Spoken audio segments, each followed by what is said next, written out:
Peggy's Cove. Thank you. Yeah. Thank you for being here. Iconic place. Yep. Yeah. This is it, folks. We're here in Nova Scotia, Peggy's Cove.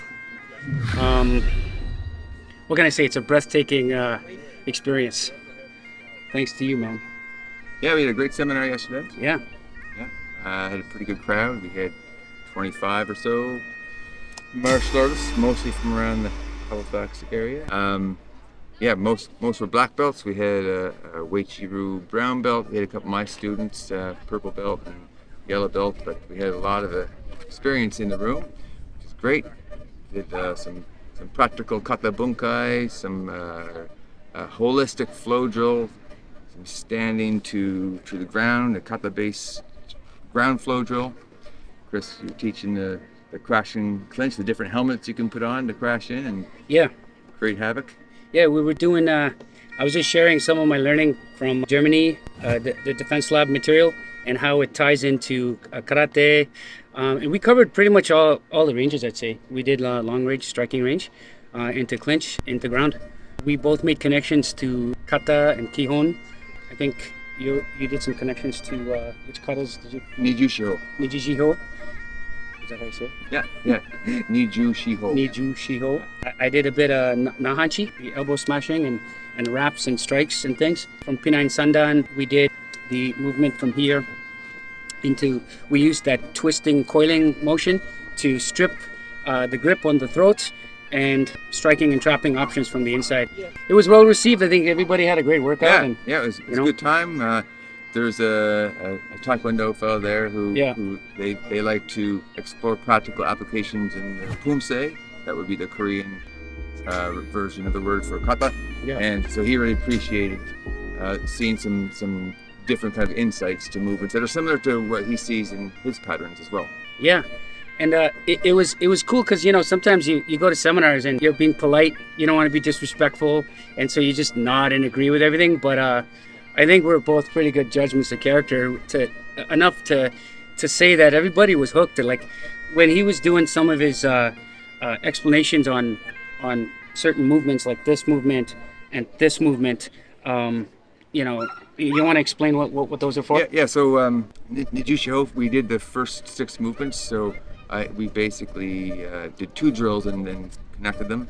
So the first movements in Nijushiho are you have your hand outstretched, 1, then you kind of do this punch under your arm, then you stand up tall. So the idea was we had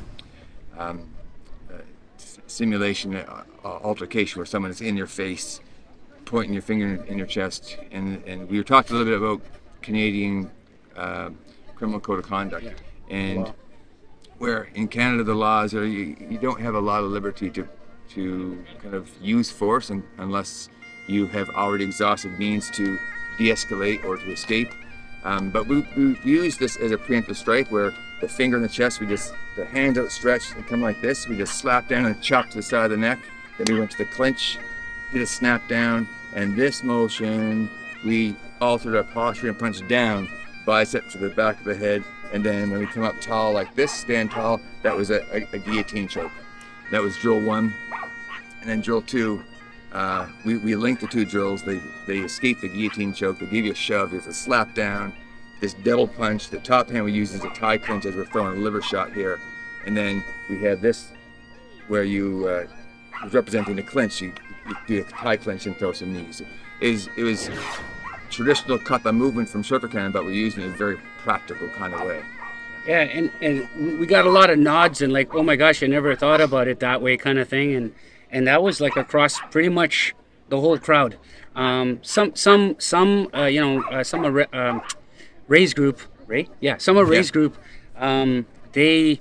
they were just like, we do this, but it was cool to see how they were recognizing the connections, and that's what it's all about. Like this trip has been really meaningful in a sense that we got a chance to meet after so many years. So it's always great to put a face to a name type of thing. But I've been following Andy's work for years, and you never really know someone until you touch hands with them and talk to them, and I got honestly say that I think this is gonna be going on for a long time. Yes, we had some interest in doing this again. So haven't set a date yet, but plans are for me to go up to Toronto. TO guys. Yeah, Yeah, let's chat about some things that we're thinking about. Like, You're not surprised that we had a lot of karate chat that's right. over the weekend and on the drive down to Peggy's Cove here. Yeah, what happens when you put two karate dweebs together in a car, in a truck? Kata.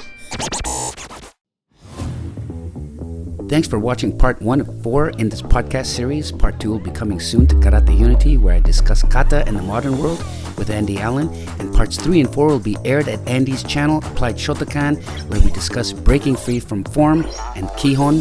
Please subscribe to Karate Unity and Applied Shotokan for amazing practical karate content and the rest of this podcast series.